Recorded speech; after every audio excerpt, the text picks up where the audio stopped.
Përshëndetje nderuar teleshikues, në aktualitetin e sotme unë do ndalem tek gjendja ekonomike e mirë e shqiptarëve. E kam konstatuar këtë fakt për arsye sepse çdo ditë ulen qepen, çdo ditë ekonomia është në krizë të madhe, por edhe shifrat që vijnë nga kancelaritë e financave të Evropës janë shumë të shtuese. Jo vetëm kaq, por kemi protestën e opozitës, kemi edhe një super lajm me të cilin unë do të filloj edhe emisionin. Opozita thotë që vdiq sot ajo reforma në drejtësi, po unë them që vdiq që kur vajti Gent Ibrahimi, Donika Prela rikonfirmohet në detyrë.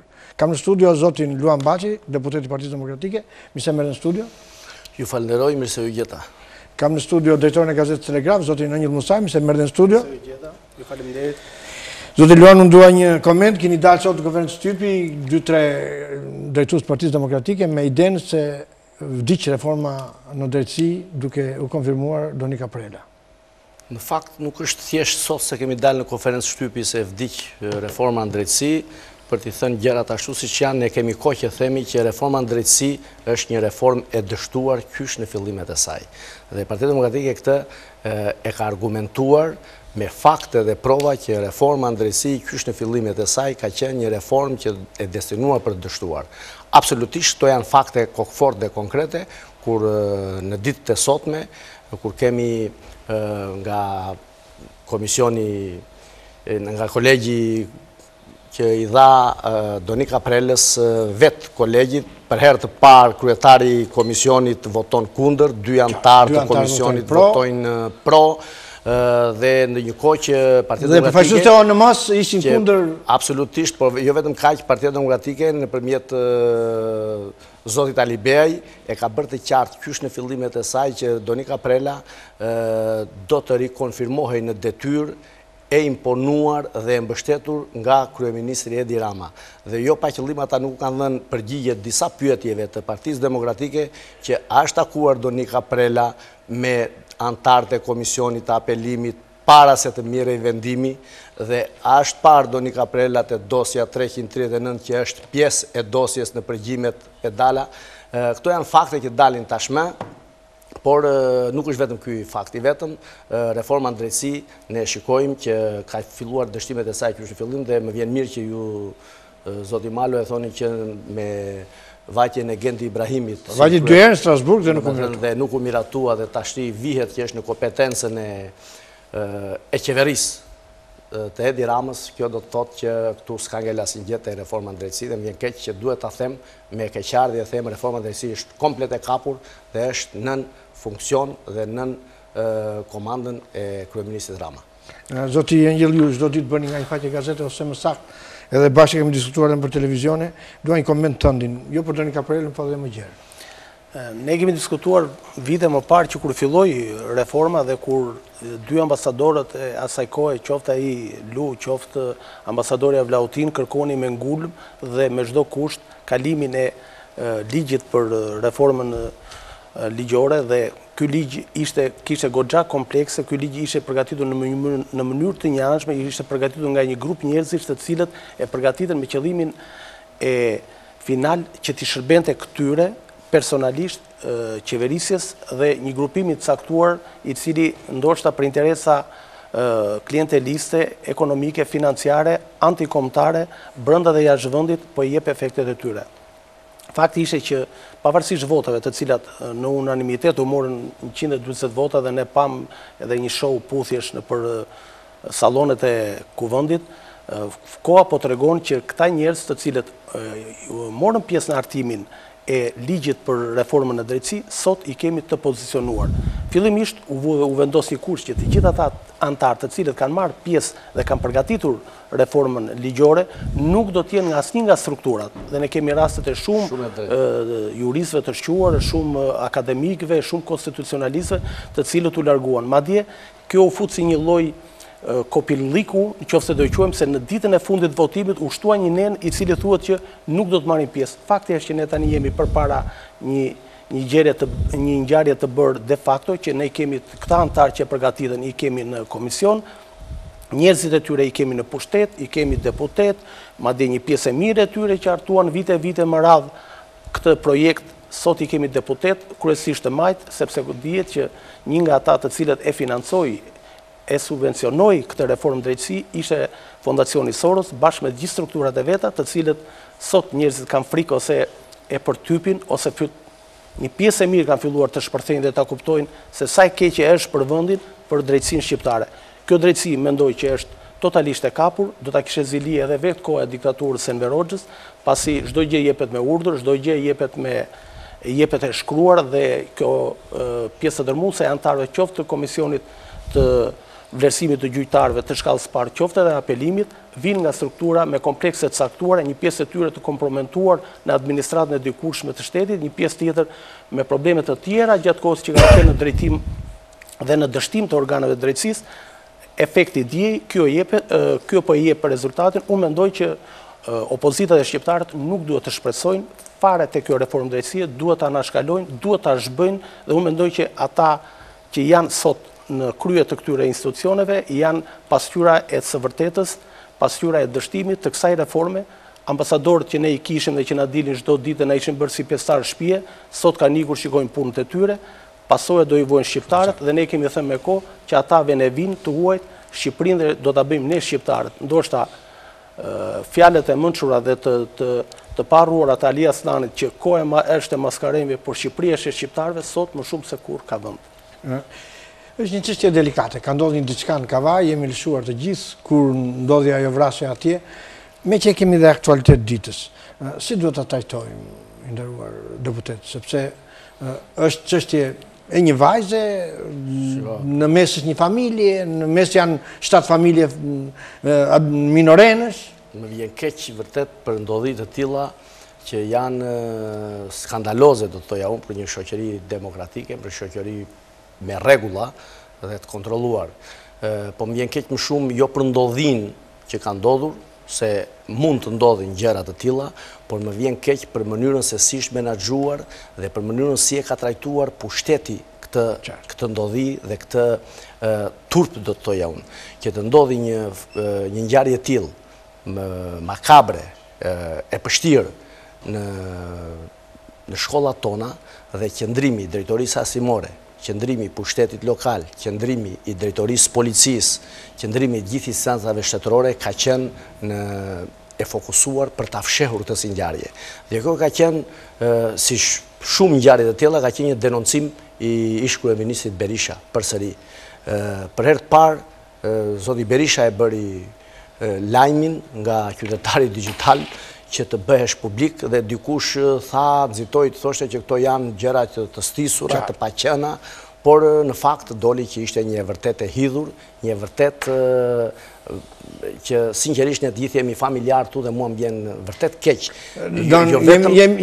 Jemi ngushtë edhe për ta diskutuar. Shumë ngushtë për ta diskutuar, jo vetëm për atë vajzë të shkret dhe atë vajzë të mitur, të keq trajtuar, por edhe për këta djem që janë, do të thoja, por unë do të thoja që dhe këta janë viktim, pavarësisht se janë këta që kanë abuzuar, këta që kanë stresuar, këta që kanë bërë presionin mbi vajzën.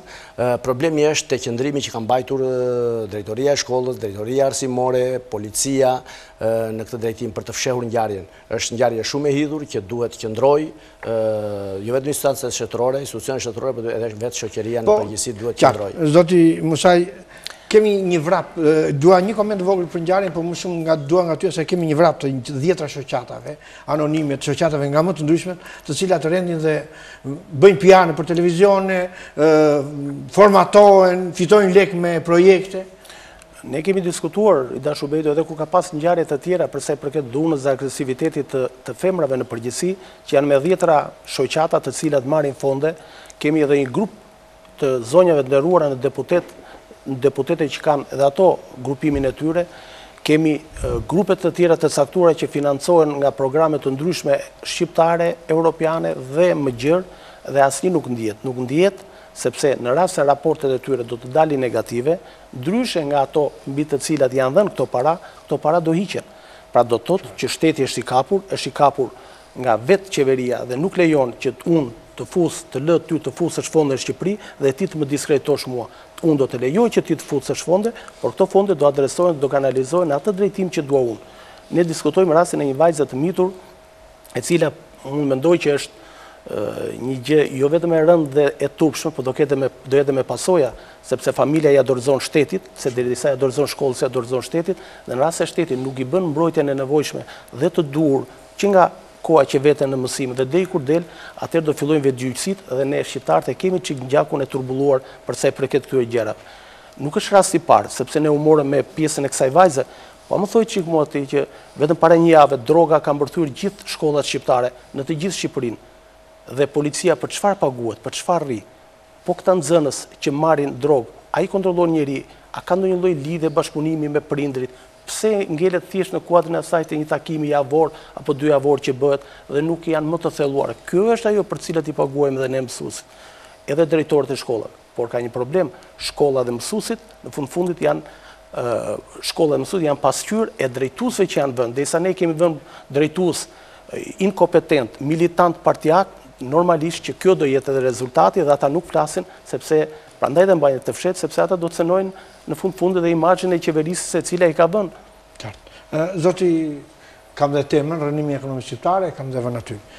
Dua si biznesmen, si deputet, si njeri që e ke filluar nga gozhda, ke arritur aty ku je, si njeri kujdesshëm, si njeri që ekonominë e njeh në qeliz. Është e rënuar ekonomia shqiptare, çfarë ka ndodhur? Këtu do ndalesha sinqerisht pa bërë politikë. Në qoftë se do të ishte, se gjendja do të ishte krejt, do të ishte ndryshe, nuk do të mirja guximin dhe të thoja që ekonomia jonë është e qëndrueshme, ekonomia jonë është në rritje, ekonomia jonë është në perspektivë dhe e premtuese. Absolutisht jo. Unë ashtu që thatë juve, jam një njeri që jam marrë me punë private, jam marrë me biznes, gjithmonë kam patur atë biznesin tim familjar dhe më gjerë. Do thoja që janë vitet më të trishtueshme për biznesin në përgjithësi, vitet më të trishtueshme. Dhe këto erdhen më shumë se çdo lloj ndikimi tjetër si rezultat i reformave ose pseudo reformave të marra nga kjo qeveri. Duke nisur ndoshta, unë do të thoja që çdo qeveri niset me dëshirën e mirë për të bërë reforma, me dëshirën e mirë për të patur rritje ekonomike, me dëshirën e mirë që njerëzit jetojnë sa më mirë, për arsye se çdo qeveri që vjen në pushtet mundohet që të jetë sa më premtuese dhe sa më konkrete në zhvillimin e ekonomisë dhe në mirëqenien e gjithë qytetarëve të saj që kanë votuar, që të rimarrë përsëri votat për të riqeverisur. Por reformat e tyre kanë qenë krejt të pastudiuara, reformat e tyre kanë qenë vërtet reforma, ose do të thoja të studiuara për një grup të vogël biznesmenësh, për një grup të vogël njerëzish, ose si që quajmë me të gjuhën tani në politik oligarkësh, për të pasuruar ata dhe për të varfëruar të tjerët. Dhe kjo është nga reformat të fillim që kanë marrë, reforma që vërtet për biznesin kanë qenë shkatrimtare.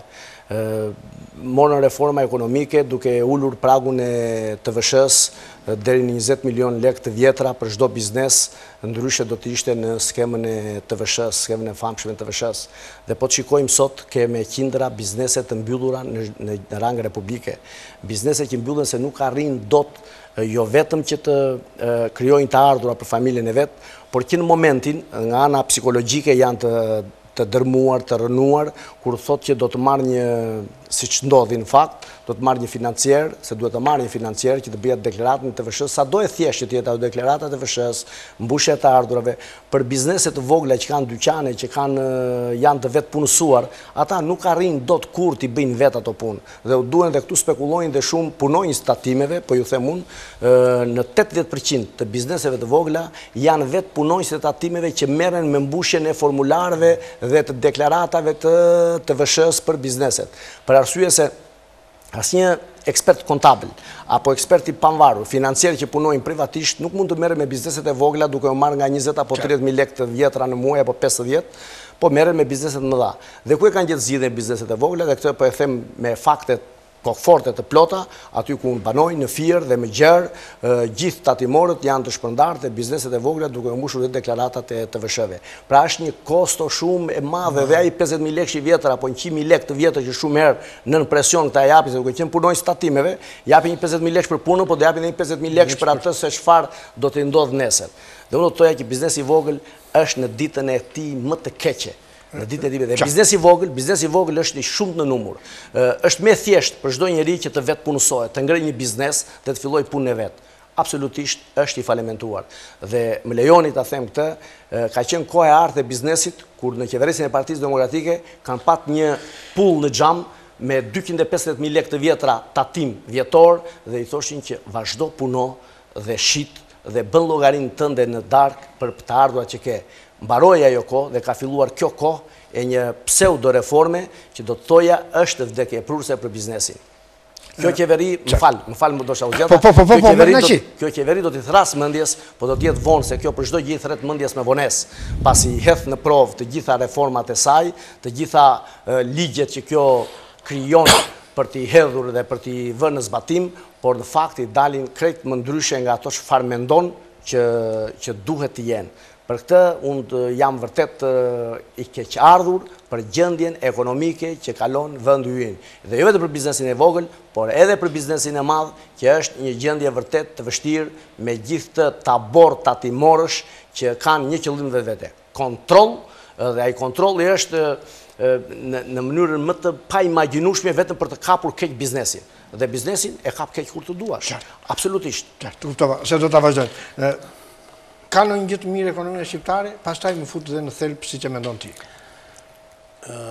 Unë do të nis me një thënie të bukur që je pat deklaruar këshilltari ish presidentit Amerikan Clinton, i cili, kur të gjithë bënin politik, ky e këshillonte Clinton që të bënte ekonomi. Se thoshte mbas ekonomisë, votat që ne na duhen për pjesën e politikës i marrim automatikisht. Dhe ai doli me sloganin e famshëm, është ekonomia e para, mor budalla. Dhe i tha një këshilltari të vet, tjetër, të cili po diskutonte që ne duhet të rrisim imazhin politik. Ne kemi filluar ndryshme, ne merrem me politik, ne merrem çdo ditë me llogje, me mashtrime, me aktrime dhe me lloj-lloj soje sorolopësh që mblidhen rreth e qark, që nuk kanë lidhje fare as me këtë vend, nuk e duan këtë vend, nuk kanë dashuri për këtë vend, nuk kanë dashuri për këta njerëz, edhe kur i shikojnë që varen, edhe kur i shikojnë që vriten, pra çfarë do të thotë, e kanë futur në një depresion të paparë. Depresioni është i përgjithshëm dhe i gjithanshëm. Është depresion politik, është depresion ekonomik, është depresion social, është depresion i shtresave në nevojë, është i fëmijëve dhe kjo do jetë me fat shumë me risk shumë të madh për interesat kombëtare dhe të mbar kombit tonë. E shikon të errët situata. Absolutisht është e errët, se në momentin kur ti nuk bën asnjë lloj investimi të fuqishëm, se s'ke mundësi, por ti nuk i krijon asnjë lloj aksesi dhe nuk krijon asnjë lloj kushti për bizneset e huaja ndërkombëtare të vinë në Shqipëri. Kemi 20 e ca vjet përveç 2 kompanieve që ishin, kompania TAP dhe Devolli, të cilat tani mbarojnë dhe ikin, nuk ke asnjë investitor kryesor. Po ty pak të duket që kompanitë prestigjioze, qoftë ajo telefonitë celulare, qoftë kompanitë e naftës, qoftë kompanitë e tjera, po të largohen në Shqipëri duke kthyer vendin në një terr, po ikin.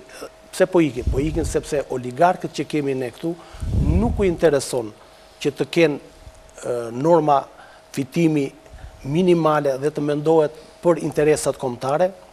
Oligarkëve tanë nuk i intereson që të ketë transparencë, por ata i duan të gjitha bizneset në Shqipëri të jenë nën tutelën e tyre dhe ta përdorin sa për të pastruar parat e botës, dhe ky është një nga arsyet që këto koncesionet me të cilat qeveria shqiptare u zhyt kokë e këmbë, pa marrë asnjë miratim nga parlamenti, po thjesht me VKM-t e tyre, po japin sot pasojat. Dhe neve po i shkëpusim sot PPP-t dhe dolëm me një teori tjetër, krijimin e korporatave të investimeve, të cilat për mendimin tim nuk do jenë korporata, po do jenë banda të mirëfillta, të cilat nëse deri dje i fusin dorën në xhep qytetarëve dhe përveç lekëve u merrin dhe asarin, e shqynin dhe asarin, tani do e bëjnë cop edhe këtë vend, do marrin tokat, bregdetin, magazinat, ndërmarrjet, çka ka ngelur do t'i marrin të gjitha. Arsimi është në ditën më të zezë, investimet në bujqësi janë në mënyrë skandaloze, miliona hidhen, po askush nuk e di se ku vjen, industria është e shkatëruar, minierat janë dhënë disa oligarkëve brenda dhe jashtë vendit, të cilat në vend që të fillojnë punën e riciklimit, që nga nxjerrja, përpunimi dhe nxjerrja e lëndës parë, që të krijosh 3-4 misione të caktuara për punësimin e njerëzve, po përdoret thjesht ngarko vaporët, nxjerr jashtë, bëj letra falso, merr kompensim për të vëshën e tjera tjera. Vetëm për këtë vit, nga koncesionet të cilat janë dhënë nga kjo qeveri, nga 1 janari ne kemi filluar me 110 milion euro pagesa detyrime për koncesionarët. 110 milion euro. Dhe rreth 100 milion euro ne I kemi vetëm nga politikat e gabuara të punësimit, të cilat kanë hedhur në rrugë specialistët, dhe qeveria është I detyruar, dhe tani ky shtet është I detyruar që të paguaj për herë të dytë dhe të tretë një administrat të re. Pra ta fillosh 1 janarin me 210 milion euro grop, llogarites se sa do jenë të tjerat e sa do jenë të tjerat. Ky është arsyeja që shqiptarët kanë marrë rratin dhe kanë ikur, sepse ekonomia nuk je pas një shenjë besimi, sepse këtu politika është bërë shumë agresive, sepse këtu rendi mungon, sepse këtu siguria mungon, dhe kjo është e vërteta që përse shqiptarët thonë tani që ne vende pune kemi, po s'kemi njerëz, po njerëzit nuk mund të rrinë në kafazin me gorillat. Çka ndodhur zoti Baci që është konsistente dhe ministria e re tha në fillim bërin çik zhurm, ndërsa thotë ajo nuk e ndryshojmë fare tenderin e unazës së re, nuk e ndryshojmë dhe disa PPP të tjera. Çfarë ka ndodhur? Kanë marrë parat, janë zhytur në korrupsion, apo janë transparente ato dhe janë në rregull këto? Pyetje që gjithë shqiptarët japin përgjigje tashmë. Nëse nuk do të ishim para një fakti të kryer para protestuesve të unazës së re, me ditë të tëra si rrallë protest mund të vazhduar kaq gjatë dhe kaq konsistente, ne sot vërtet do të ishim në dilem për të thënë që ka korrupsion. Por unaza e re vërtetoi katërcipërisht që aty ka korrupsion dhe jo vetëm aty. Dhe korrupsioni është shumë I hapur. Një tender që vërteton dhe thot që 20 milion euro të bëj 1 kilometër autostrad nuk ka bërë vaki pas kaq, do me thënë në shumë vite eksperiencë të punimeve. Ne kemi një shembull konkret. Kemi bypassin e Fierit që ka rifilluar përsëri punën tashti. Dhe bypassin e Fierit që ka rifilluar punën, një firmë që ka marrë Kuvajtiane dhe ajo ka problemet e veta, I bie do me thënë rreth 39 milion euro është tenderi në 20 km dhe I bie 2 milion euro në 1 kilometër. Atëre 2 milion euro në 1 kilometër. Si ka mundësi që në këtë tender të unazët jetë 20 milion euro, 10 herë më shumë, pra 10 herë më shumë mund të ishte 4 milion euro për kilometër. Dhe unë do të thoja që plotësisht dakord se ka disa shpronësime më shumë, se ka disa punime më tepër. Por në fakt atje gjysma e unazës është e bërë, atje gjysma e rrugës është e bërë, atje ka shumë pak për të bërë në fakt dhe kjo 20 milion euro është një çudi më vete. Absolutisht mos jemi të çuditur nga kjo, se vetë ta nuk janë të çuditur, nuk janë të habitur, janë të ndërgjegjshëm për atë që bëjnë dhe sinqerisht unë jam shumë I çuditur me trimërinë e tyre. Këta janë shumë trima për para ligjit, këta janë shumë trima për para çdo lloj veprimtarie që ata bëjnë. Këta harrojnë dhe unë kam parë një gjë tek majoranca e sotme, sinqerisht disa kolegëve të majorancës, shumë herë ju kam thënë dhe aty në parlament, kanë një qasje me gjithë kolegët e tjerë të minorancës, por edhe me qytetarët në përgjithësi, kanë mbushur mendjen vete si do të jenë gjithmonë majorancë, do të jenë gjithmonë në pushtet dhe sikur nuk do të lëvizin ndonjëherë nga pushteti. Kjo është një sindrom, një sëmundje shumë e keqe. Këtë ka dhënë lideri vet në fakt se ai zotëria I gjatë që kanë si kryeministër, pavarësisht se nuk I pyet fare dhe nuk I njeh as për emër më tashti, se nuk I shikon se miza që të gjithë aty. Ai ka bërë një kabinet qeveritar me njerëz anonim të panjohur që as vet nuk e di se si I ka mbledhur, I shikon gjërat nga lart. Sinqerisht në gjendjen që janë për të ardhur keq, por unë do të thoja që më keq jemi ne, është gjithë qytetarët shqiptarë dhe këtë nuk e them për politik, është një gjendje alarmante në Shqipëri. Dhe gjendja është kaq e keqe nga ana ekonomike sa shumë nga ne nuk e ndjejnë. Edhe nga ne që jemi këtu në studio për t'i thënë gjërat ashtu siç janë, për mos të barazuar veten me qytetarët e thjeshtë, nuk jemi barazuar. Do të qajmë hall natyrë, ne avokatët e atyre. Nuk duhet ta barazojmë vetëm me qytetarët e thjeshtë, se gjithsecili prej nesh ka disa të ardhura nga puna që bëjmë, që I kemi të siguruar ato gjërat më minimale të jetesës, po edhe diçka më tepër. Ka qytetar, shqiptar dhe nuk është se ka me pakic, po janë shumica që bëjnë llogari mbrëmjen që do vënë në shtëpi për mënyrën se si do ushqejnë fëmijët e tyre. Gjendja është shumë alarmante. Dhe në këtë drejtim mund do të thoja një gjë, që gjendja që është kaq alarmante, por qytetarët tu, njerëzit tu janë pak të trembur, janë pak të friksuar. Si duket akoma nuk ka dalë frika dhe nga sistemi para 90-s dhe mua më vjen keq për këtë. Do ta diskutojmë atë se kemi një pjesë posaçme për protestën. Ke këmbgullu gjithmonë që këta s'duan me dashje ta llogarisin minimumin jetik në Shqipëri. Ç'është kjo tezë? Përpara se të them këtë dashur, të them një diçka në lidhje me ata që tha zoti deputet, që tha një gjë të bukur që unë kam komunikuar dhe kam parë tha një pjesë mirë të kolegëve të mi deputet të pozitës aktuale që heshtin. Normale që heshtin, sepse ata deputet që janë zgjedhur atje, ata janë të traumatizuar totalisht. Ata nuk e kuptojnë, kur futen në sallë, ata nuk futen me mendjen e tyre, pa ata futen me imazhin e liderit. Fakti që në ngjarjen e fundit, veprimet dhe gjestet e fundit të kryeministrit duartrokiteshin nga një grup nga pothuajse në blok nga deputetët, ishte gjëja më skandaloze dhe më turpshme se sa të papërgjegjshëm janë dhe sa të turpshëm janë ata përpara familjes së tyre në radhë parë, pastaj dhe të opinionit. Njeriu ka dhe një çik satisfaksion nga jeta vet, njeriu ka dhe një çik fisnikëri, njeriu ka dhe një çik burrëri, jo në kuptimin maskilis, po ka dhe një çik burrëri. E merr atë mandatin i thonë na pi lëngun se unë me ty nuk merrem. Edhe opozita e mëparshme që ishte në kohën e Nanos, edhe kur ishte në pozit, në fundit prodhonte edhe kulturë, prodhonte edhe vlera, kishte edhe debate, nxirrte, edhe ai kryeministër i kësaj partie që ishte, pavarësisht se kjo quhet Rilindje, nuk është më Partia Socialiste. Ai merrte, jepte edhe dorëheqjen, nxirrte kryeministra, nxirrte kryeminist tjetrin, e dorëzonte koltukun. Mos të shkojnë në mend se do ta dorëzoj koltukun, ky që është. Dhe duke qenë një pjesë, duke qenë delirant në idetë dhe në veprimet e tij, ai nuk i ndahet që të dalte nga e para pjesa e UNAZ-s, nuk i ndahet atij projekti, sepse nuk ju ndadhe qendrës së Tiranës derisa e shkatërroi dhe ka futur Tiranën në një kaos të papar. Nuk ju ndadhe teatrit kombëtar derisa e ka rrethuar për ta shkatëruar. Nuk i është ndar të gjithë ato që ka menduar, ai e ditë i ka bërë. Ai vetëm gjen momentin pa atë që ka menduar, që e ka thënë, ai e ka menduar dhe do ta bëjë dhe e bën. Nëse ne flasim për vlera të mëdha ose për investime të mëdha, harrojmë atë minimumin etik që thatë ju me të drejtë. Shqiptarët nuk paguajnë dot shkollat, shqiptarët nuk blejnë dot librat, shqiptarët nuk vishen dot, shqiptarët nuk e dinë se ç'janë pushimet, po kanë filluar me bukë me vete, edhe vjen me radhë, një javë vjen 2 pjesëtar të familjes me bukë me djathtë në plazh dhe një javë tjetër se s'paguajnë dot autobusat. Ja, kjo është gjendja. Ky është situata në të cilët është shkatandisur. Dhe sikur mos mjaftonte kjo, duke qenë që zoti deputet vjen edhe nga bota e biznesit dhe tha me të drejtë edhe njeh më mirë problemet e përditshme të bizneseve, ai shikon sa turpshme është në Tiranë, bllokuar të dyja rrugët, vendosur sa tash të quhet rokorsi pa pikë lidhje.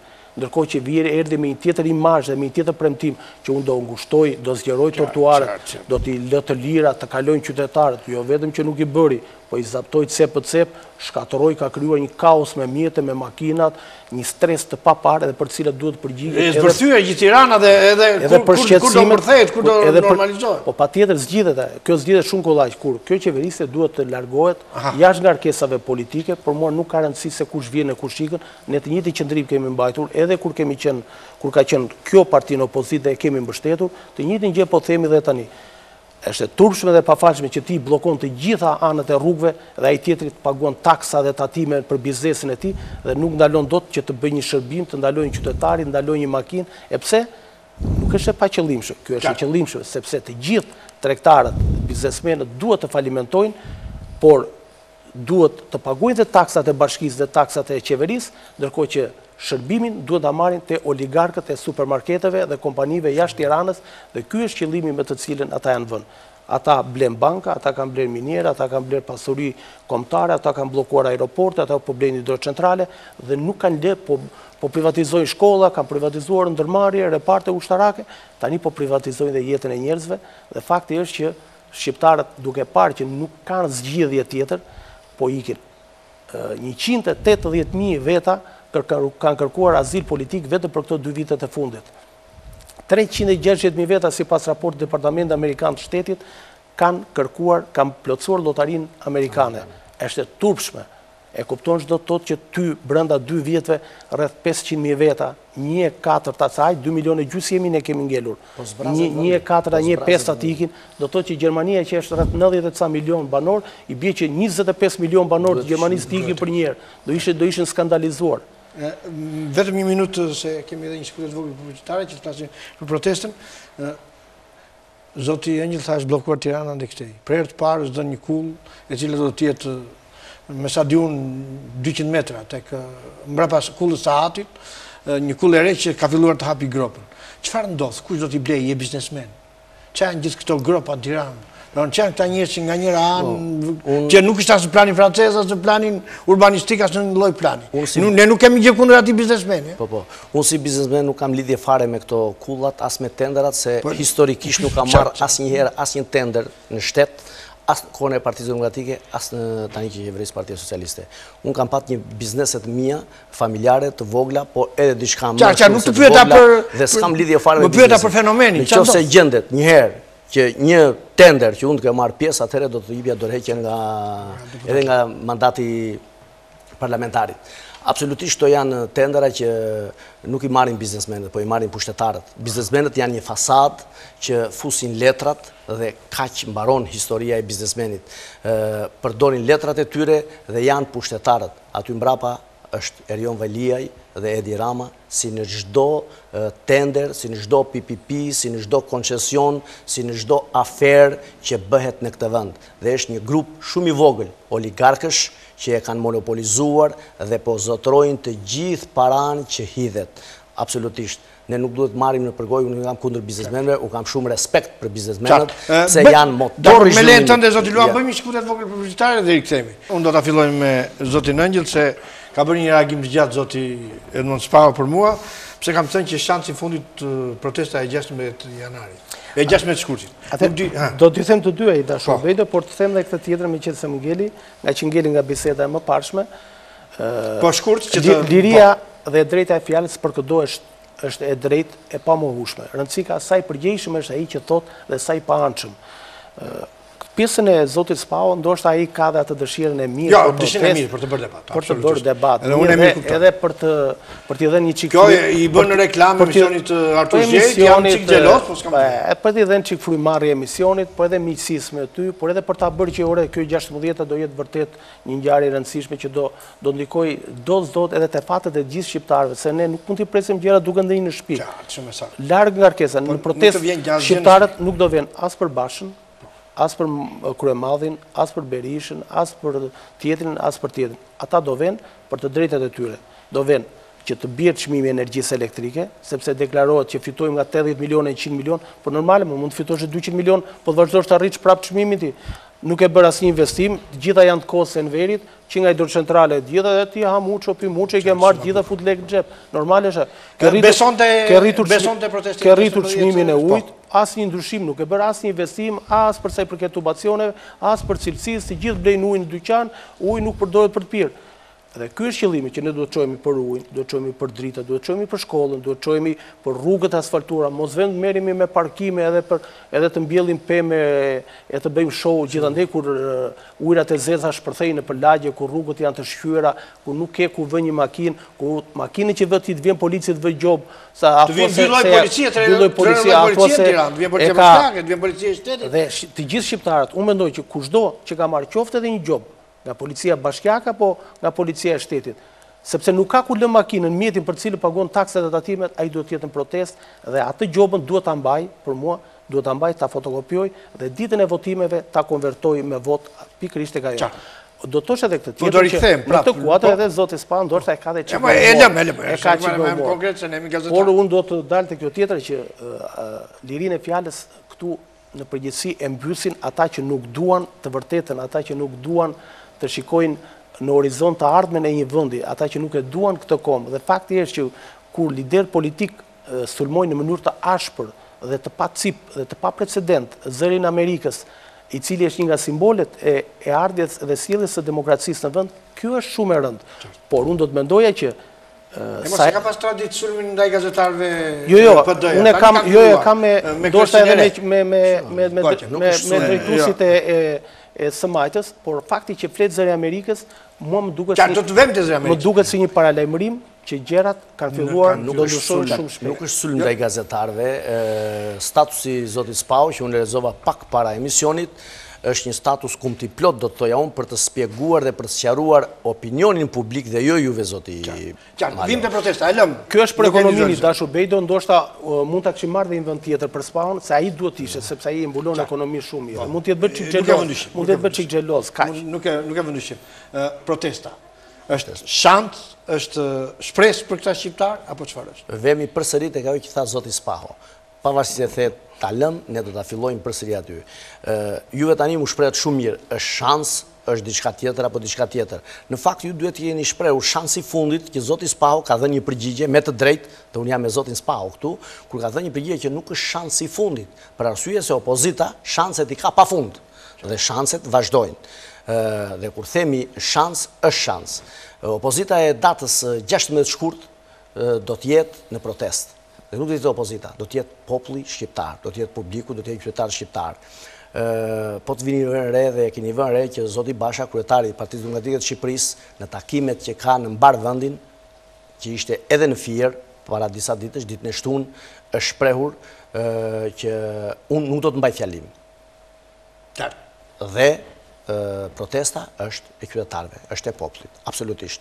Por kjo nuk do të thotë... Kjo është një lajmëri, kjo është një gjë mirë, kjo është një ndryshim thelbësor në strategjinë. Protesta është e qytetarëve, protesta është e publikut, protesta është e popullit, për arsye se për ato që rreshtuan pak më parë, pak arsye që dhamë, po 1001 arsye të tjera të gjendjes ekonomike. Të gjendjes ekonomike që është e pa shpresë, të atyre qindra dhe mirave që kanë ikur, që tha zoti Ëngjëll, pak më parë, që kanë ikur ndër këto vite, rreth 500.000 shqiptar të larguar në këto 5-6 vitet qeverisjes rilindjes të Ramës. Janë me papunësia është në kulmin e vetë. Do më bësh një mbyllje në fund të kësaj puntate, sepse pas duam më iku koha kështu si ashtu. Do të dhe këtej, da shubejdo. Më bëj një mbyllje, më bëj një përmbledhje gjithë këtyre që Jo, në lidhje me opozitën. 5 minuta. Pavarësisht thash që unë opozitën të çdo vendi dhe kudo dhe kurdo e opozitën politike dhe atë sociale në përgjithësi duhet ta mbështesin dhe përkrajnë se ajo është me pambrojtur. Cili është mendimi im personal, do të mendoja që opozita, vetë opozita, këto ditë duhet të bëjë një ndjesë përpara të gjithë shqiptarëve dhe të thotë që unë nuk jam e pëllyer dhe e përzier në të gjitha zullumet dhe allishverishet e bëra nga kjo qeverisje, që nga tregtia e krimi, korrupsioni, kontrabanda, por mbaj një pjesë morale përgjegjësi që ju alejova ju që t'ju shfrytëzojnë në këtë mënyrë. Vetëm kaq që të paktën të jetë një lloj pendese dhe nuk është e turpshme, pavarësisht se ne shqiptarët e kemi çik të vështirë. Ma thua me gjysmë fjalë se më shkruajtën shumë veta. Filloi rrënimi i Tiranës nga prishja e mikalimit Zoguxhi apo është perceptim? Nuk dua të futen, dhe kjo mendoj që janë më shumë interesa klienteliste dhe të oligarkëve të cilët kudo që kanë gjetur një shesh bosh kanë vënë piketat vetëm për të fituar dhe nuk e kanë si kanë paratë e tyre ata, prandaj nuk u dhimbë se Tirana. Ata e kanë duan të pastrojnë paratë, të grumbullojnë dhe do ikin jashtë. Ne kemi diskutuar bashkë, di çfarë do bëjnë këta. Kur të vi dita do ta shikosh, do e çojnë grop këtë vend, do i tundin çelsat dhe do thonë, po patjetër do i pranojnë. Në fundit e jotja për protestën. Protesta le të jetë shëmbullore, të mos shitet, të jetë e sinqert dhe të krijohet besimi te qytetarët dhe qytetarët do dinë që me shumë kulturë, maturi dhe qytetari do të dinë të mendojnë për veten e tyre dhe jo për opozitën nëpërmjet kësaj proteste. Më bëj një përmbledhje për të protestës, ç'do bëni, si do vini, unë jam ndër ata gazetarë ose ata njerëz që edhe duhet thyer në një xham, sepse nuk po si theve xhamin, nuk i vete gurin në tavolinë e Tiranës. Partia Demokratike ka bërë protesta gjatë kësaj kohe dhe ka bërë protesta të fuqishme, të forta në kuptimin e mesazhit që ajo jep.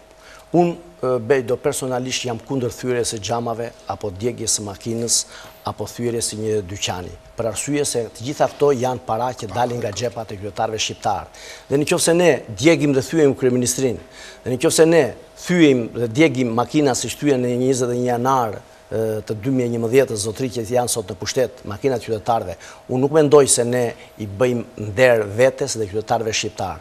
Por mesazhi ynë do të jetë i fortë dhe i fuqishëm që publiku shqiptar, populli shqiptar do të jetë në shesh atë ditë në mënyrën masive më të mundshme për t'i treguar qytetarëve shqiptar, për t'i treguar qeverisë sotme që ajo është në minorancë, është me vota të blera në pushtet dhe ka kaluar mazhoranca është në krahun e opozitës. Po pse jo, për t'u treguar dhe ndërkombëtarëve për qëndrimin e tyre jo të sakt që kanë mbajtur gjatë këtyre viteve të kësaj qeverisje, duke i mbështetur shumë herë dhe në mënyrë të pamerituar, duke mos trajtuar problematikat që kanë qenë gjatë së kohës, sidomos problemin e drogës, që ka qenë një nga problemet më të rëndësishme, dhe po i kthehen edhe një herë minimumit jetik që nuk u munda të shpreh gjatë momentit që ishte atje.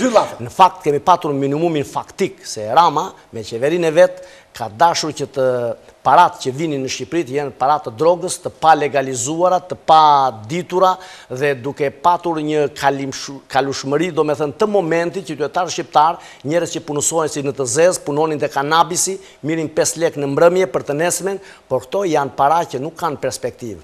Pra, opozita, Partia Demokratike, Luan Baci i ka qëndruar fort zhvillimit e ekonomisë mbi baza të forta, mbi baza të qëndrueshme, ka bërë një paket fiskale, një paket ekonomike që u e trajtuar dhe u ka parashtruar qytetarëve shqiptar, që këtu nuk është as koha, as vendi që ne ta themi, dhe unë po ju them vetëm një gjë. Në datën 16, vërtet Rama do të bjerë, nuk do të jetë më kryeministër. Pra do të jetë një rënje morale e tij duke parë një mazhorancë të madhe në kryeqytetin shqiptar, të gjithë shqiptarëve që do të protestojnë kundër Ramës, për t'i thënë atij zotërie që është kryeministër falso, kryeministër që nuk qëndron dot më asnjë ditë në këmbë, dhe është si ajo pema që është e prerë nga të gjitha anët dhe nga momenti në moment do të bjerë. Absolutisht, ajo që tha zoti Basha, Partia Demokratike vjen në pushtet vetëm me votë dhe nuk vjen me dhunë. Qartë, fjallë e fundit. 1 minutë. 2 arsyet me të cilët shqiptarët duhet kemë parasysh në protestën e 16 shkurtit. E para, po shkojnë në këtë protest 769.000 familje shqiptare me 1.4 miliard euro borxhe. Çdo shqiptar që lind sot në maternitet dhe ne që jemi këtu kemi 480 euro borxh për person. Kjo është e para dhe është e pa lejushme. E dyta, të mos mashtrohemi nga nacionalizmi i atyre të cilët duket sikur udhim se Shqipëria dhe Adeu, po e kanë çuar në ditën në deregjen më të keqe. Nacionalizmin, e ka thënë të tjerët, nuk është gjë tjetër veç se është sreja e fundit e maskarenjve. Kështu që neve duhet të largojmë maskarenjt dhe të heqim varfërinë nga vetë. Falenderoj që kisha në studio, nuk kam sistem më tepër, me juve nuk mbaronte edhe tërnatën ta mbaja emisionin, për arsye sepse të tilla i keni argumentat, edhe mua më mundi, të falenderoj zoti deputetit që kisha në studio, u bëft ashtu si the ti, por shumë faleminderit juve. Do punë do mund. Zoti Musai më të falenderoj. Falenderoj gazetën Telegraf e cila është gjithmonë në pararojë të gjërave. Faleminderit juve. Të nderuar teleshikues, unë me këtë panel e mbyll këtu. Do të kemi panel tjetër, po kaq interesant, do të diskutoj tema delikate, pasi janë 2 zonja të nderuara, një ish-ministre dhe një mjeke, e cila diti trajtoi gjërat krejt ndryshe nga sa mendojmë ne.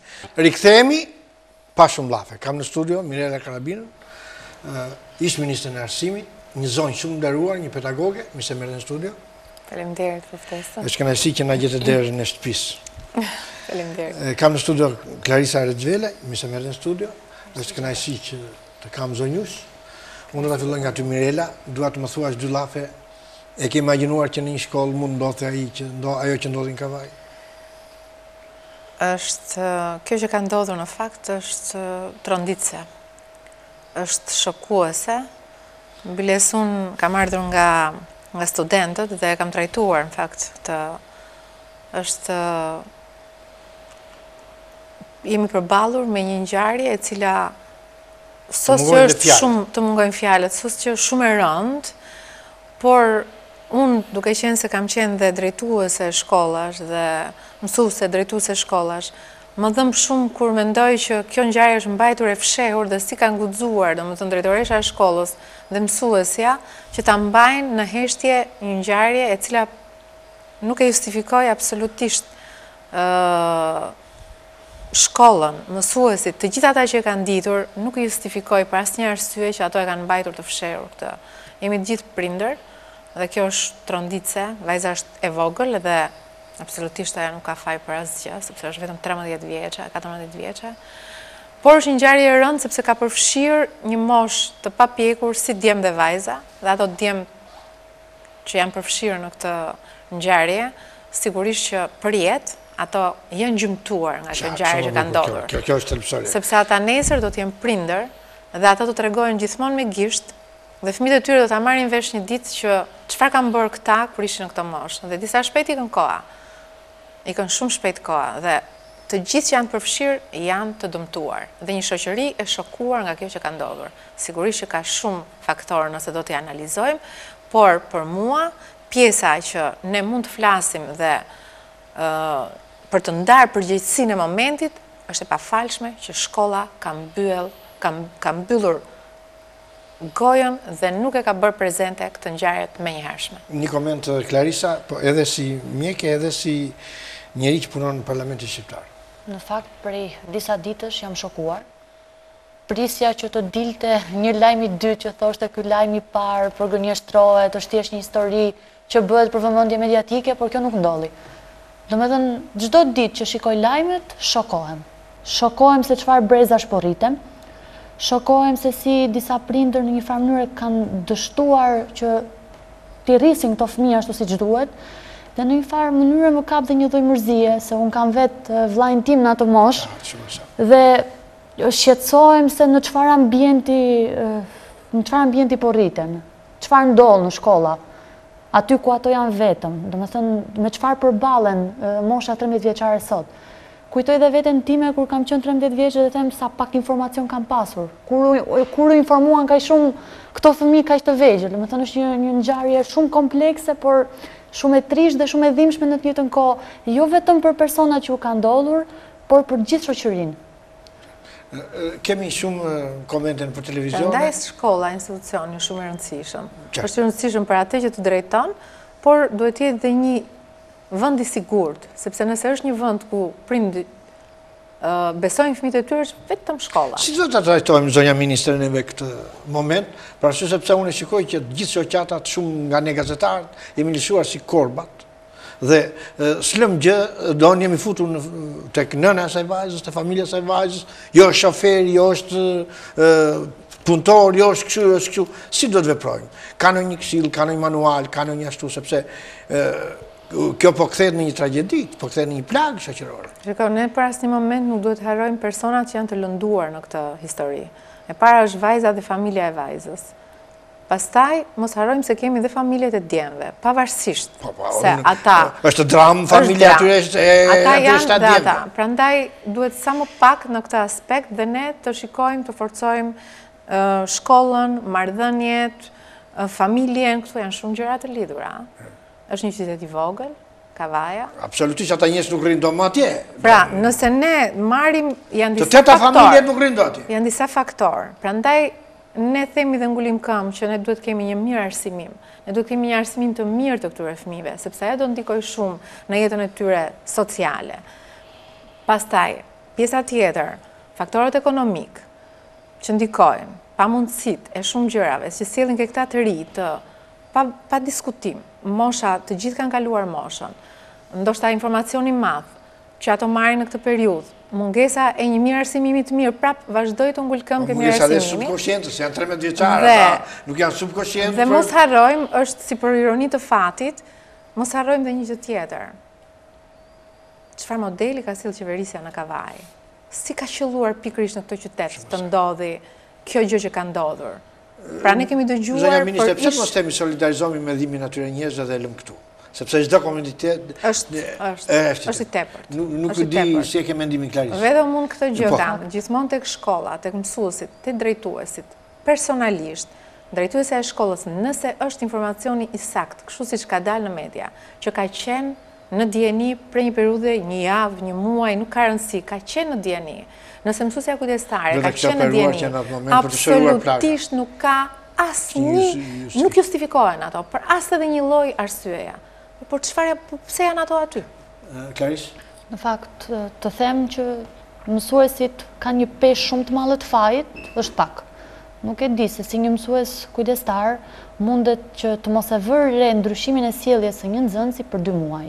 Domethënë janë disa sjellje që sa do të mundohet t'i fsheh, vetëre një ndryshim, qofte pjesa e mësimit, pra ka rënje të mësimit nga çfarë ka qenë më përpara, ka strese ose ka një trazim në klasë. Nuk janë aq mjeshtër që ta fshehin, pra, se si nuk është vënë re, kjo mua më shqetëson shumë. Dhe diçka që më shqetëson edhe më shumë është fakti se si këto minorem po trajtohen nga media. Pra unë jam shumë kundër daljes së kaq shumë të dhënave personale për ta. Po bëhen faktor. Duhet merremi shumë me fenomenin, por duke mbrojtur. Shoqata gjakpirse që marrin programe të mëdha me këto, sepse duan ata një rast. Ata fryn shifrat e të dërguarve në Shqipëri, shifrat e SID-s, shifrat e këtyre, është një dram tjetër më vete, e cila nuk është dhe objekti temës sot. Thjesht për mua do bëj shumë e tmerrshme nëse identiteti gjithë atyre individëve do dilte nëpër media. Do të ishte tragjike. Shikon në një dritë jeshile se mund të hapen universitetet ose mund ndryshoj gjendja, sepse shikoja para 5 minutash në lajme të Ora News, për hir të së vërtetës, fakulteti i shkencave sociale i mbyllur, juridiku i mbyllur, ekonomiku i mbyllur, lese që temi neve dhe na duket se tani krijuam një lloj bashkëjetese, një lloj mosdëgjimi, mbyllje veshësh neve se çfarë ndodh në universitetet shqiptare. Çfarë ndodh zonjë? Një katrahure vërtet. Universitetet shqiptare që kanë qenë nga data 5 dhjetor, që janë në një gjendje kaotike. Protesta e studentëve, një protestë tejet e rëndësishme, me një kaos të drejtë, një protestë historike, e cila i ka bërë mirë universitetit dhe studentëve, por i ka bërë mirë dhe shoqërisë shqiptare. Sepse ata treguan realisht se e zbërthyen, e zhveshën demagogjin kaq vjeçare që qeveria dhe ministria e Arsimit kishin shpalosur gjatë këtyre viteve dhe sigurisht duke gënjyer familjet shqiptare, publikun, për një reformë e cila realisht nuk po ndodhte. Dhe dalja e studentëve... Ministri ti e denoncuese e parë, i ke marrë nen për nen, i ke marrë ligj për ligj, ke thënë që ky ligj, ky ligj i Arsimit duke mos shoqëruar në ligje të tjera do sjellë pasojë katastrofale, për hir të vërtetë unë kam dëgjuar me vëmendje, ti e ke thënë me shkrimen në gazeta, e ke thënë kudo. S'të kemi dëgjuar zonjë. Nuk kemi dëgjuar dhe unë si gazetar ndihem fajtor që nuk e kemi kuptuar ashtu. Ti bën fajtore Linda Nikol apo bën qeverinë? Direkt përgjegjëse është qeveria shqiptare dhe Ministria e Arsimit. Për këtë situatë në cilën ne ndodhemi dhe për atë që studentët janë ngritur. Tani, unë kam ndjekur me vëmendje dhe dëgjoj shpeshherë se si shpërqendrohet vëmendja dhe nëse do të flasim për universitetet tona, apo pikërisht prandaj janë ngritur studentët, se kemi universitetet të cilat nuk afrojnë cilësi, që nuk afrojnë diploma të cilat kanë vlerën që duhet kenë, që nuk kanë kushte, për këtë janë ngritur ata. Po kujt i deritohen ata pikërisht në këto momente? Ne kemi reformën e arsimit të lartë, e cila ka krijuar një përshtjellim të jashtëzakonshëm. I ka futur në kolaps universitetet shqiptare. Më fal, po kjo është reforma e kësaj qeverie. Është politika që po bën kjo qeveri. Dhe në 2015-ën, që kur erdhën në pushtet fakt në 2013-ën, por në 2015-ën, kur ligji ka hyrë në fuqi, këto e shpalosën si një sukses dhe një arritje të madhe, dhe sigurisht do të sillte sipas tyre reformim, ndryshim, sepse universitetet sipas kësaj qeverie ishin në gjendjen më të keqe kur këto e morën pushtetin. Mirë po, ligji në fakt kur hyri në fuqi, një vit përpara kaloi si draft ligj nëpër universitete. Si çdo gjë në fakt që është bërë gjatë kësaj periudhe, kjo ishte thjesht si punë për të bërë, për ta shënuar që shiko është diskutuar. Por nëse do t'i referohemi asaj që është bërë, në të gjitha stafet akademike kanë me mira faqe ku kanë kundërshtuar kontekstin në të cilën ky ligj do zbatojë në vendin tek ne. Ne vazhdojmë të jemi shumë inferior dhe vazhdojmë të përdorim terma për të mbytur atë çka ndodh realisht. Ne jemi në Shqipëri, ne kemi modelin shqiptar, ne do të marrim modele pa diskutim dhe do të bëjmë përqasje, por ne do të kemi vetëm modelin shqiptar. Ne në sistemin e arsimit të lartë, para disa vitesh kemi marrë sistemin e Bolonjës. Po, do ta diskutojmë se kemi një gjysore, 30 minuta plot. Klarisë, dy mendime që një nga studentët që ke marrë megafonin, që ke folë, që e ke ndjekur grevën, e ke parë nga afër. Në fakt, profesoresha shumë e nderuar kishte të drejtë kur tha që është kjo mori e këtyre problematikave që nga arsimi cilësor, që nga ligji, që nga reforma, po dhe problemet më bazike të studentëve si ambientet ku ne studiojmë, si kushtet në cilat ne qëndrojmë si në konvikte, si në fakultet, ato që na kanë shtyrë që të dalim dhe të protestojmë. Pra është një pakënaqësi masive, një kompleks gjëra që na kanë detyruar që të dalim nëpër rrugë. Është shumë e drejtë që ligji është baza e problemit në arsim, por gjithashtu është shumë e nevojshme që të bëhen dhe investime për arsimin. Qartë. Bëjmë një shkputje të vogël publicitare e rikthemi të nderuar televizionistë për të diskutuar më me detaje ligjin e arsimit ta ka rënë apo jo, publicitet. Rikthemi për të diskutuar. Ashtu siç e kam edhe temën e emisionit, ka rënë ministria apo ligji i arsimit? Zonja ministre më përgjigj. Ka rënë ministria apo ligji i arsimit? Personalisht unë mendoj që ka rënë qeveria, ka rënë ministria, se ligji është tjetër gjë. Protesta e studentëve ka kryqëzuar qeverinë, sepse qeveria në fakt, po t'ishe një qeveri dinjitoze dhe po t'ishe në një vend normal, ajo duhet deklaronte që po, reforma në arsimin e lartë ka dështuar. Dhe në moment që reforma shpallet e dështuar, sigurisht qeveria duhet iki. Ministria e Arsimit gjithashtu, po keni vënë re që në këtë periudhë ne kemi një përballje vetëm të kryeministrit, në fakt as të qeverisë, po kemi vetëm të kryeministrit dhe është përballë të gjithë universitetit. Në fakt kjo, nëse do të kishte ndodhur, ne sot nuk do ta kishim qeverinë, por nuk ndodhi. Çfarë do bëje ti nëse do të kishe vazhduar detyrën e ministres? Do ta kishe bërë këtë ligj? Nëse unë do të kisha qenë dhe do të kisha bërë këtë ligj. Absolutisht jo. Sepse ky ligj ka pasur shumë kontestime. Në momentin që stafet akademike, në shumicë të tyre, kanë trajtuar dhe kanë argumentuar që pse kjo nuk duhet të ndodhi. Për shembull, ky ligj, larg studentëve, kush është thelbi dhe gafa e këtij ligji? Shiko, unë nuk mund të flas dot për gjithçka sepse aty ka nene. Ligji ka një gjë që i ve studentët në shkollim në mënyrë të pabarabartë. Sepse bazuar në këtë ligj, aty duhet të rriten tarifat e studentëve, sipas këtij ligji. Mirë, po ne flasim për një vend që vetëm të ardhurat e familjeve shqiptare nuk rriten, dhe gjithçka tjetër rritet. Rriten taksat, rriten shërbimet dhe sos të gjithave rritet arsimi. Më fal, si mundet të pretendojmë ne të rrisim arsimin ku nuk rritet asnjë gjë? Me kë vend duhet të krahasohemi ne? Mua më vjen keq në fakt, dhe në momentin kur ky ligj ka hyrë në fuqi dhe ka qenë prezent në debate televizive, dhe tani fokusohen ke dy gjëra të cilat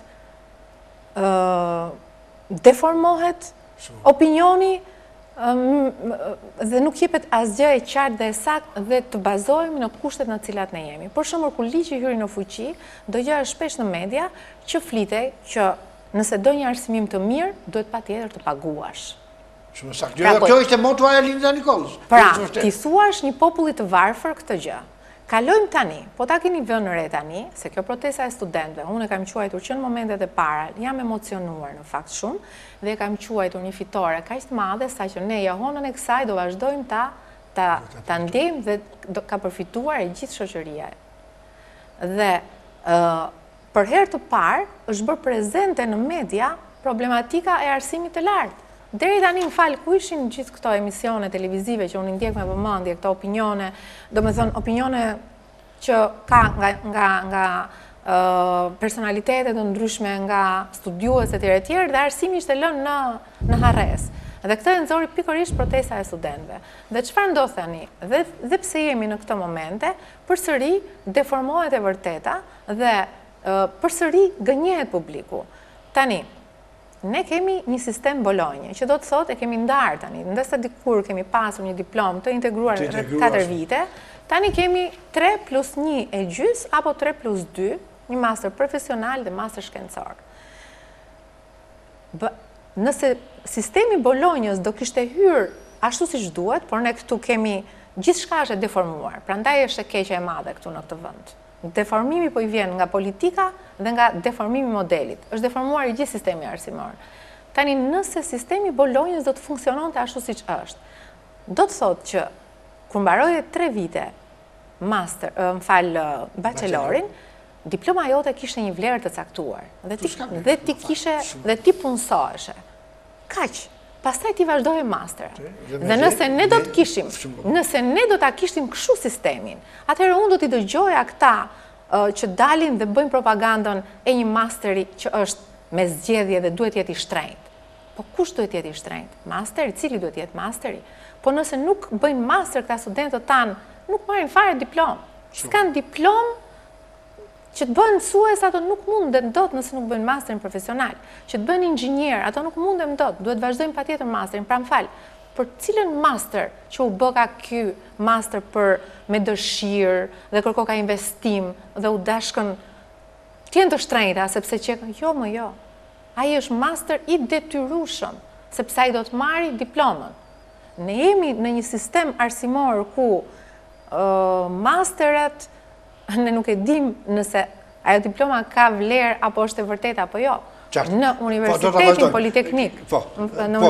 Politeknik, për shembull, unë kam bërë një denoncim, nisur nga një status të një studente dhe kam verifikuar Universitet Shtetëror i Tiranës Politeknik, masteri i tekstileve, ka rezultuar me diplomat jo të sakta, të falsifikuara. Dhe personat kanë dashur të ikin nga universiteti dhe është konstatuar kjo gjë nga noteri. Sepse ato që janë në vazhdimësi aty, për ato s'ka pas problem sepse kanë qenë në vazhdimësi.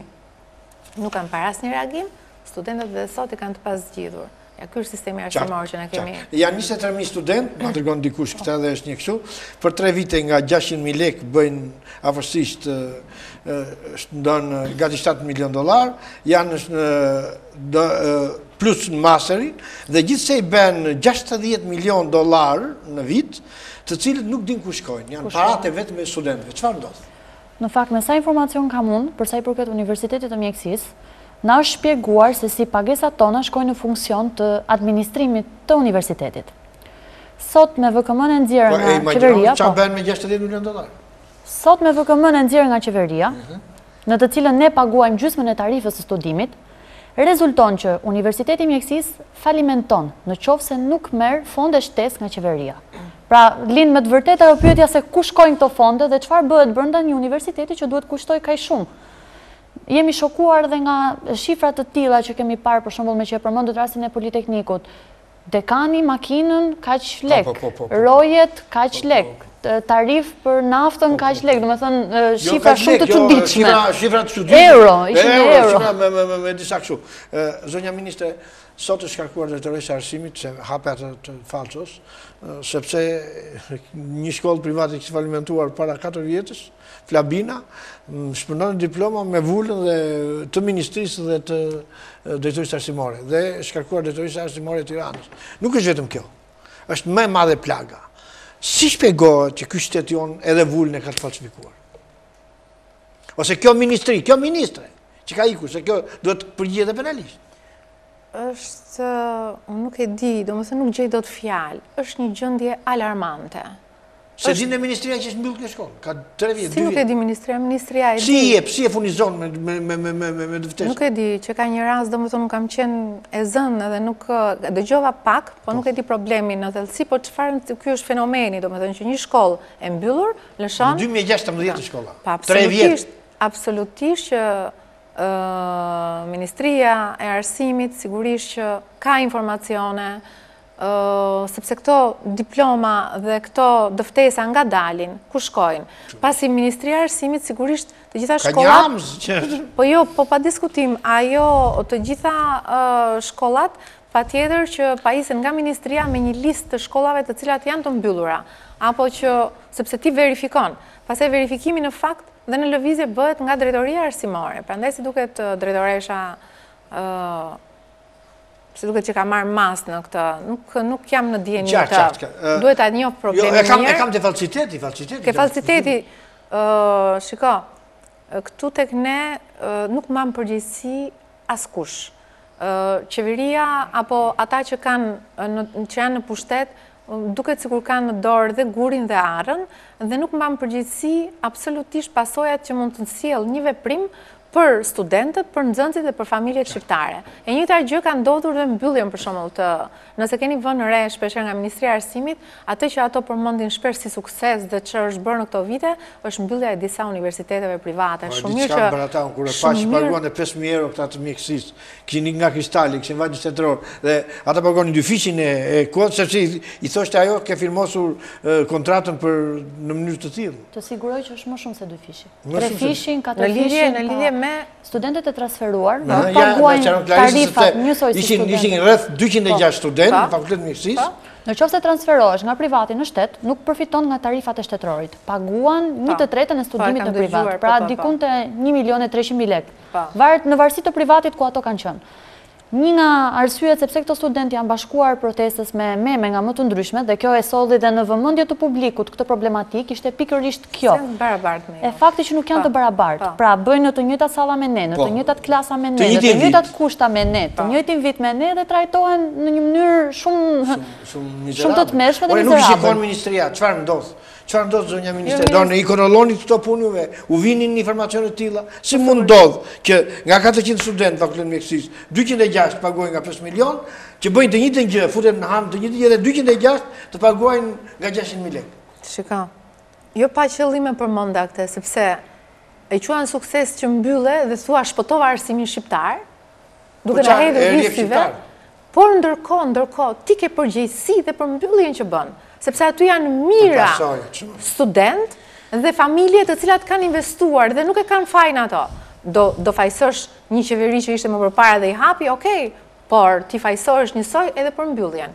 Dhe atje ka pas dhe ka shumë probleme, ne kemi akoma student të hedhur në rrugë, të cilët nuk i jepet asnjë zgjidhje për investimin që kanë bërë dhe për gjithë shka që ato duan të marrin vitet që kanë bërë dhe Ministria e Arsimit. Por e pa diskutim, edhe nëse nuk di s'ke asnjë informacion, me logjik, prandaj është Ministria e Arsimit, ai mbyll universitetet, jepi rrugë këtyre studentëve të cilat shkojnë sa në një derë dhe akoma nuk kanë marrë zgjidhje, ka numër matrikulimi, s'ka numër matrikulimi, do shkojnë në universitet tjetër privat, ato kanë filluar për shembull konkretisht, ato e kanë filluar vitin dhe në muajin qershor na kujtohen këto dhe thonë, prit njerë sa vite keni ju që keni ndërprerë studimet, po ju pa tani duhet ktheheni vit parë, sepse ndërkohë ato kanë filluar vitin e tretë për shembull.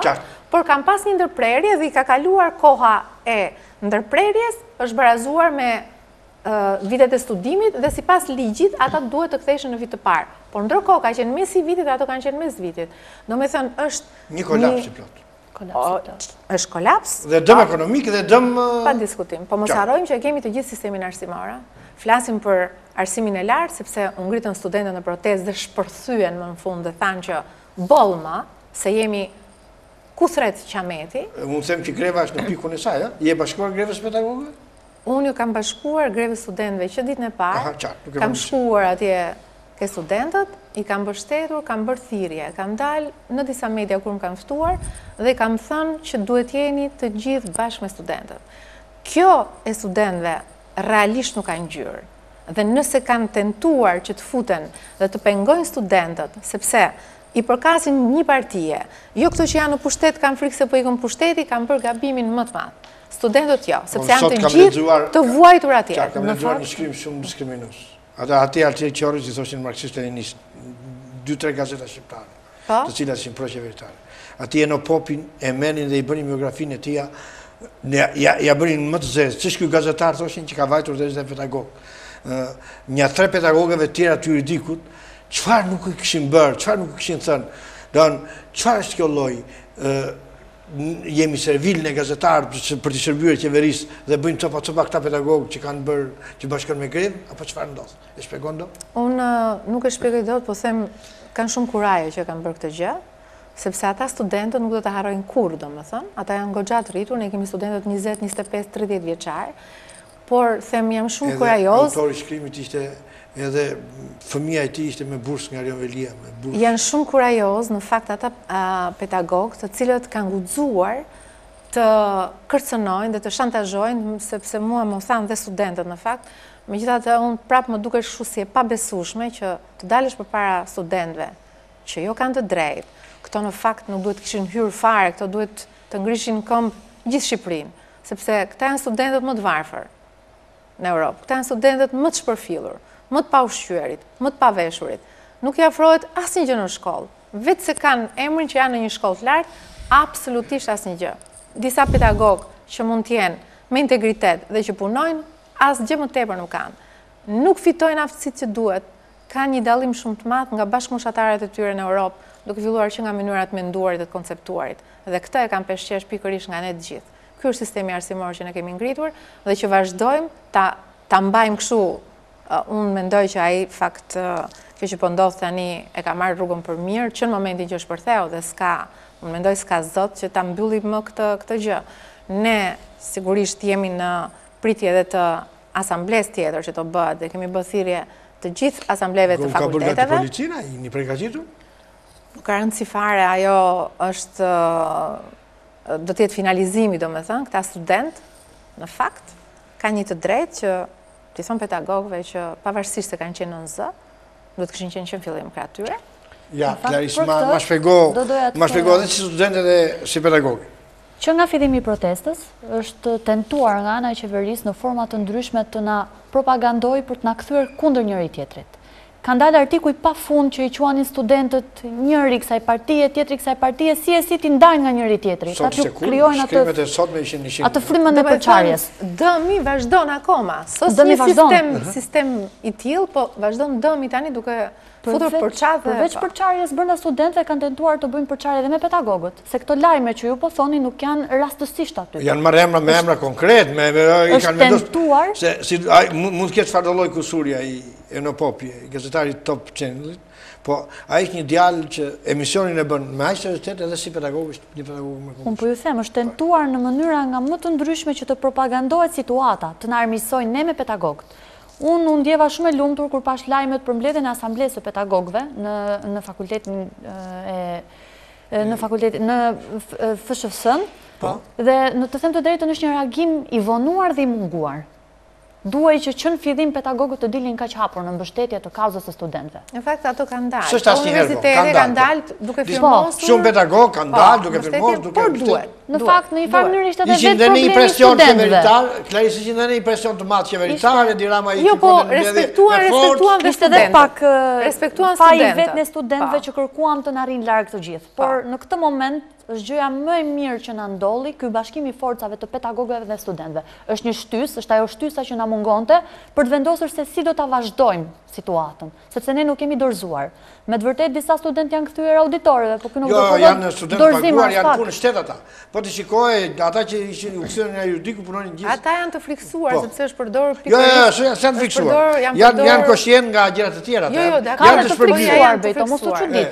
Jo, nuk çudit. Studentëve janë bërë presione me punën e prindërve të tyre, janë bërë presione në bizneset e tyre, pra presione të gjitha formave janë bërë për studentët. Ky është një fakt i pakontestueshëm.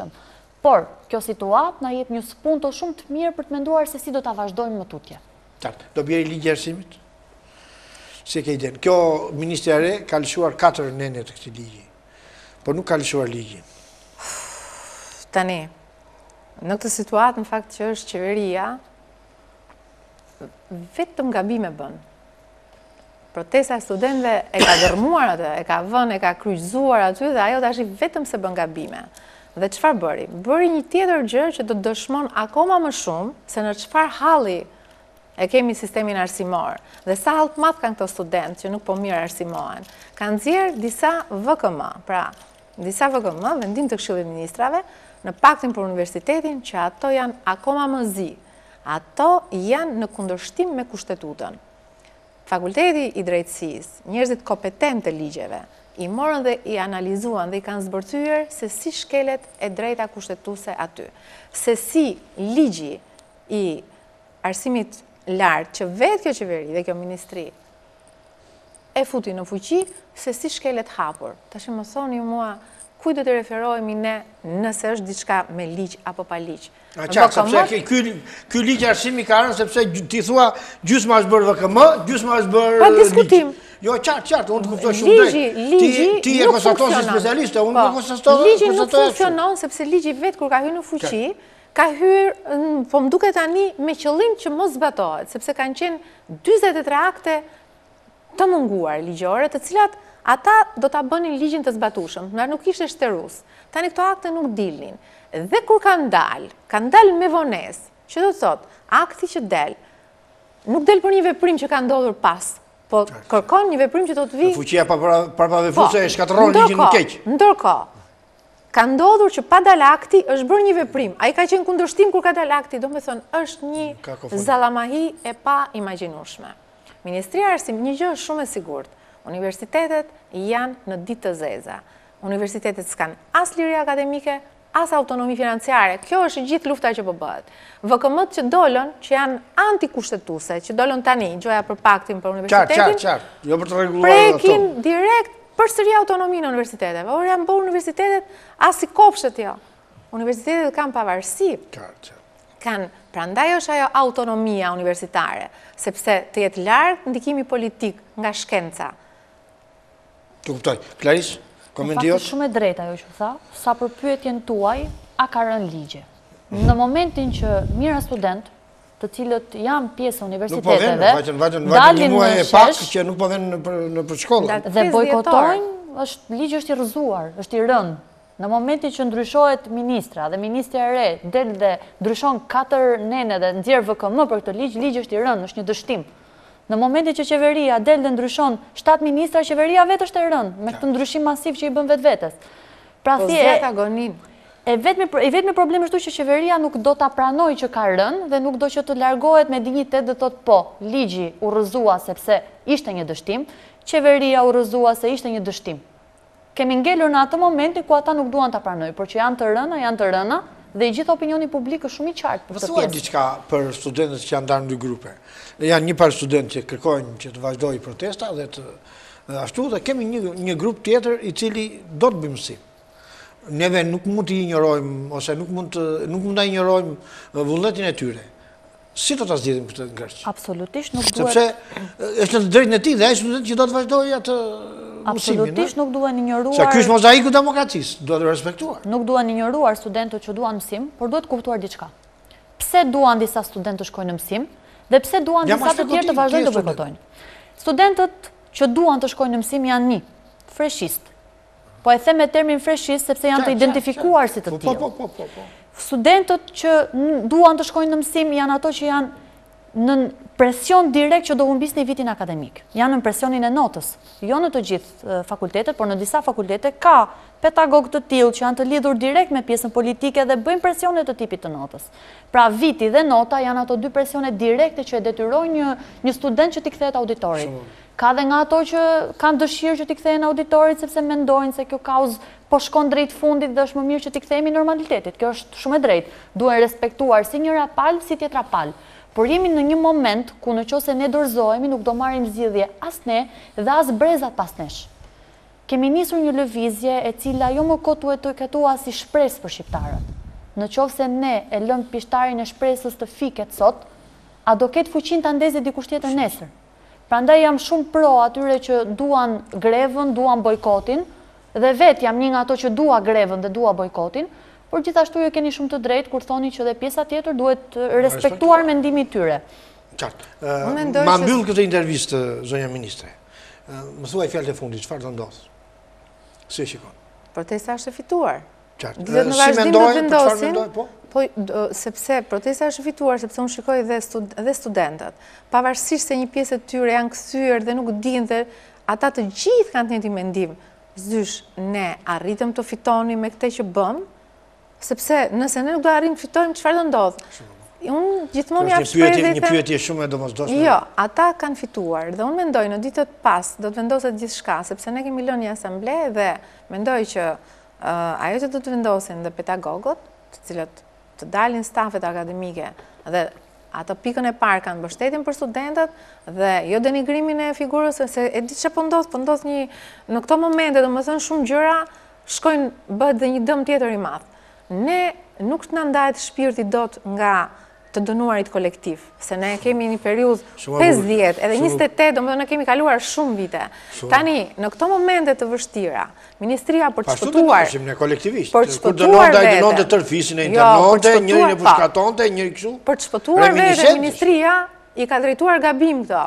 Pa diskutim, universitetet nuk kanë cilësi, nuk kanë, ka probleme, por ne po flasim cilët janë ata të cilët na kanë çuar ne këtu. Është pikërisht qeveria dhe Ministria e Arsimit. Universiteti po ka probleme dhe ka mekanizma të tjerë dhe shumë mirë sepse dhe universiteti është trondit mirë. Ai është gjynjëzuar në fakt në këto momente universiteti, sepse ne kemi në fakt drejtuesit në këto momente të universiteteve të heshtur me zë pa zë, ne nuk e dim se çfarë ato mendojnë dhe Nëse si, por ata kanë përgjegjësinë tjetër pastaj, sepse kemi 4 vite që nuk funksionon dhe nuk funksionon ligji, po do vi një moment tjetër. Në këto momente është rëndësishme janë studentët, të cilët presin zgjidhjen dhe mbështetjen, dhe mbështetja duhet ishte e pakufishme nga pedagogët, nga prindërit dhe nga gjithë shoqëria, absolutisht.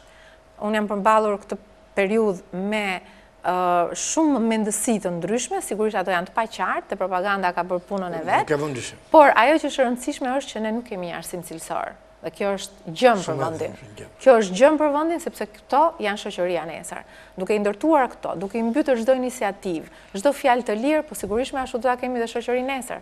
Ne kemi vuajtur këtë gjë. Të qenurit një trup pa kokë, siç e kanë etiketuar protestën e studentëve, na bën që të jemi të befasishëm dhe të jemi shumë spontan. Pra nuk të përgjigjem dot me saktësi se çfarë do bëjmë ne nesër, se ne çdo veprim që e kemi ndërmarrë të momentit. Por ditë të them që mbështetja pedagogëve do t'i japi një spunto shumë të madhe të gjithë kauzës tonë dhe besoj se do vi me surpriza. Do ketë surpriza?